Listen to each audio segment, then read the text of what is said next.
Buongiorno cari amici e benvenuti anche oggi nella live splash del vostro maretto veneziano. Oggi parleremo di quelle situazioni in cui non esiste una soluzione o quando magari il vostro maretto veneziano fa una stesa, escono sempre delle carte che fanno stesa con le sibille si intende, escono sempre delle carte che fanno capire che la via di mezzo è quella di fare questo passaggio. Ma prima di iniziare questa live, il vostro maretto veneziano vi chiede di iscrivervi al canale YouTube di Degarra, al canale YouTube del vostro maretto veneziano, di venirci a trovare nei nostri social, in Facebook, dove metto anche dei circuiti radionici quadranti radiostesici gratuiti dove possono essere scaricati da tutti, oppure nel sito capitano.altavista.org. I link sono sotto qui in descrizione anche per il canale Telegram.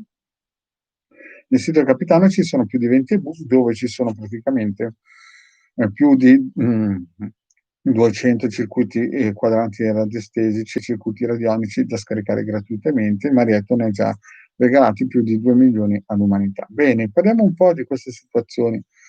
Vi faccio un esempio. Anni fa guardavo una trasmissione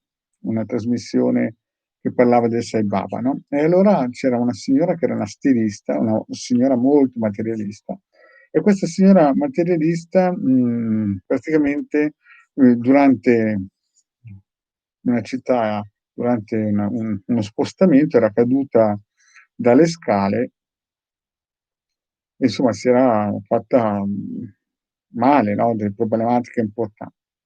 Morale della favola, la faccio corta, no? Morale della favola, insomma, viene operata e resta lesa gravemente per questa caduta e si avvicina alla spiritualità e incontra il Sai Baba dall'India in astrale, si duplica, la va a trovare e lei gli chiedeva di essere guarita, no, o fondamentalmente. E il Sai Baba diceva di sì, no? Però fondamentalmente lei non è guarita esteriormente, ma molto probabilmente è guarita interiormente, no?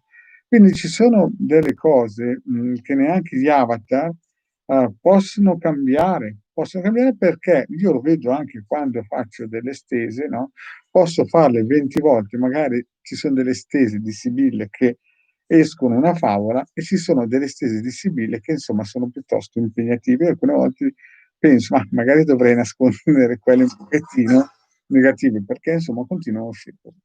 Questo che cosa vuol dire? Vuol dire che se a livello karmico una persona deve affrontare un scalino, no, non c'è avatar che, praticamente possa impedirgli che questo avvenga. Quindi è vero, ci si può come si dice, attivare dei circuiti per essere più rinforzati. È lo stesso discorso di una persona che può andare a piedi da qui, da non so io, da Messina, vabbè, da Messina no per il semplice fatto che se no dovrebbe anche nuotare, da Napoli a Roma, o può prendere il treno, il bus, l'aeroplano, non so io, o il taxi e quant'altro, o il cammello, no? Ecco, la radionica, la radiestesia e l'esoterismo, la magia è questo, è quell'aiutino, quella stampella, quella carrozzina che ti dà la possibilità di muoverti più agevolmente. Però il viaggio lo devi sempre fare.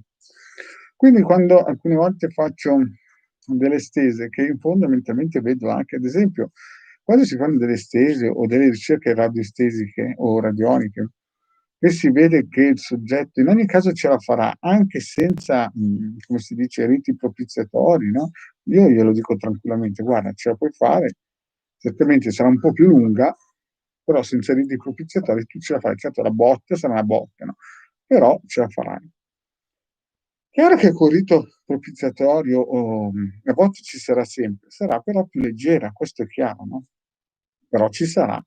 Quindi le persone non è che devono pensare che la magia fa volare e non dovrai, camminare, cioè la magia fa una cosa, una parte, diciamo una parte del viaggio, ma l'altra parte del viaggio la deve fare il committente, perché molti pensano che, basti andare da un esoterista bravo e il problema si risolve.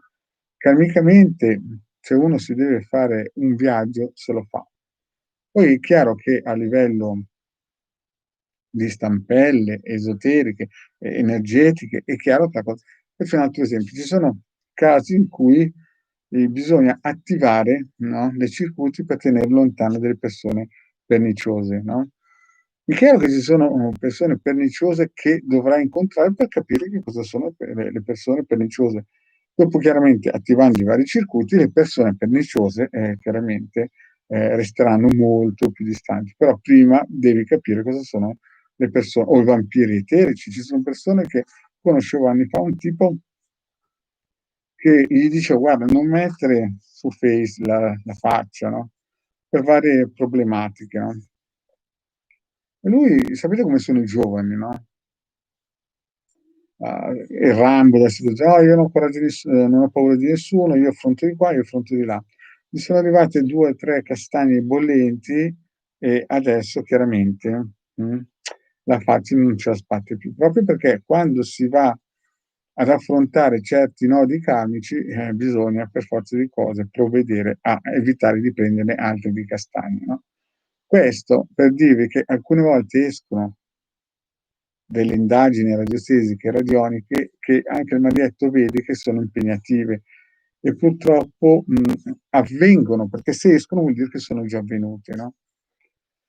Questo vale anche per il marietto e per tutti gli altri esoteristi, non è che uno perché magari sa in un certo senso usare le energie puoi saltare il nocciolino. Ad esempio io quando da piccolino mi sono venuti a dire che sarei andato a finire sotto una moto 7 anni e mezzo, chiaramente io non avevo capito che mi veniva addosso, io pensavo che mi regalassero un giocattolo di moto. Capite che quelle che me l'hanno detto, han visto che mi sarebbe arrivata addosso, non me l'hanno impedita, no? Han detto deve andare così e così. Quindi è chiaro che quando faccio delle stesi o quando si vedono le cose, non è che si possono saltare via, quelle cose avverranno.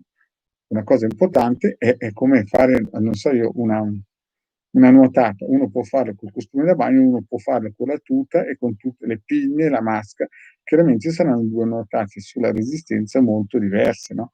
Uno può andare a piedi da Napoli a Bologna oppure uno può andare col treno.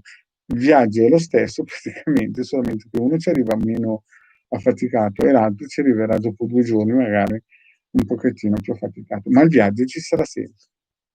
Perché dico questo? Perché ci sono dei committenti anni fa, no? Come vi ho detto, quel tipo della maschera, della foto su Face, che non vogliono accettare il fatto che escono delle indicazioni che fanno parlare chiaro che ci saranno delle prove importanti e non vogliono capire che è la via di mezzo. Non si può sempre stare in panciola e non si può sempre soffrire, ci vuole una via di mezzo che chiaramente tutti dobbiamo fare perché sennò, e non si può saltare perché sennò non fa karma.